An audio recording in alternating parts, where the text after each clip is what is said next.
मी देवेंद्र सरिता गंगाधरराव फडणवीस ईश्वर साक्ष शपथ घेतो की हे शब्द महाराष्ट्राच्या मुख्यमंत्र्यांच्या तोंडून ऐकण्यासाठी या राज्यातील जनतेचे कान मागील 5 वर्षांपासून आतुर होते आणि अखेर आज तो आनंदाचा दिवस आला। महाराष्ट्राचे मुख्यमंत्री म्हणून देवेंद्र फडणवीस यांनी आज शपथ घेतली आणि मन भरून आले।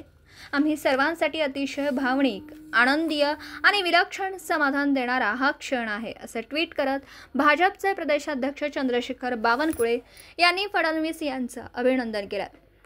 या समारंभानिमित्त प्रधानमंत्री नरेंद्र मोदींसह राज्यपाल राधाकृष्ण, अजितदादा पवार, माजी मुख्यमंत्री एकनाथ शिंदे, राजनाथ सिंग तसेच या समारंभानिमित्त प्रधानमंत्री नरेंद्र मोदींसह राज्यपाल राधाकृष्ण, अजितदादा पवार, माजी मुख्यमंत्री एकनाथ शिंदे, राजनाथ सिंग तसेच या समारंभानिमित्त साधू संत यांचा मोठा सहभाग होता। गोव्याचे मुख्यमंत्री प्रमोद सावंत यांनी सुद्धा आपला आनंद व्यक्त केला। पत्रकार राजेंद्र शिंदे, झी न्यूज मराठी। मैं माननीय देवेंद्र जी का बहुत बहुत अभिनंदन करता हूं। मुझे आज बहुत ही गर्व फील हो रहा है कि एनडीए की सरकार महाराष्ट्र में फिर एक बार आ गई है। देवेंद्र जी फिर एक बार महाराष्ट्र के तीसरी बार मुख्यमंत्री चुने गए, उनके लिए भी बहुत बहुत शुभकामनाएं। जैसे कहा कि डबल गति से महाराष्ट्र का विकास होगा, इसलिए माननीय मोदी जी के नेतृत्व में एनडीए की सरकार फिर एक बार महाराष्ट्र में आई, इसलिए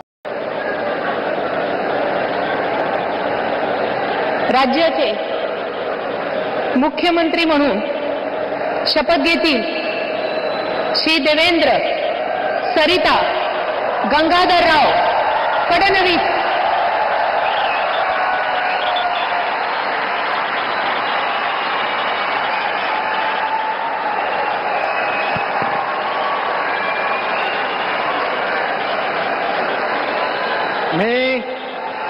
मी देवेंद्र सरिता गंगाधरराव फडणवीस ईश्वर साक्ष शपथ घेतो की कायद्याद्वारे स्थापित झाले आहे अशा भारताच्या संविधानाबद्दल मी खरी श्रद्धा व निष्ठा बाळगेन।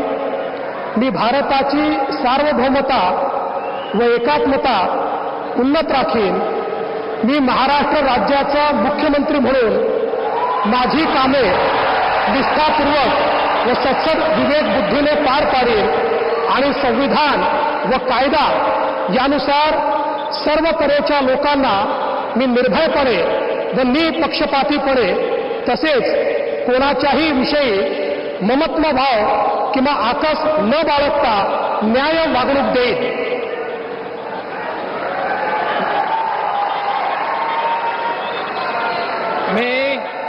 मी देवेंद्र सरिता गंगाधरराव फडणवीस ईश्वर साक्ष शपथ घेतो की महाराष्ट्र राज्याचा मुख्यमंत्री म्हणून माझ्या विचारार्थ आणली जाईल किंवा मला ज्ञात होईल अशी कोणतीही बाब असा मुख्यमंत्री म्हणून माझी कामे यथायोग्य पार पाडण्यासाठी आवश्यक असेल ते खेरीज करून एरवी मी कोणत्याही व्यक्तीला किंवा व्यक्तींना प्रत्यक्षपणे व अप्रत्यक्षपणे कळवणार नाही किंवा त्यांच्याकडे उघड करणार नाही।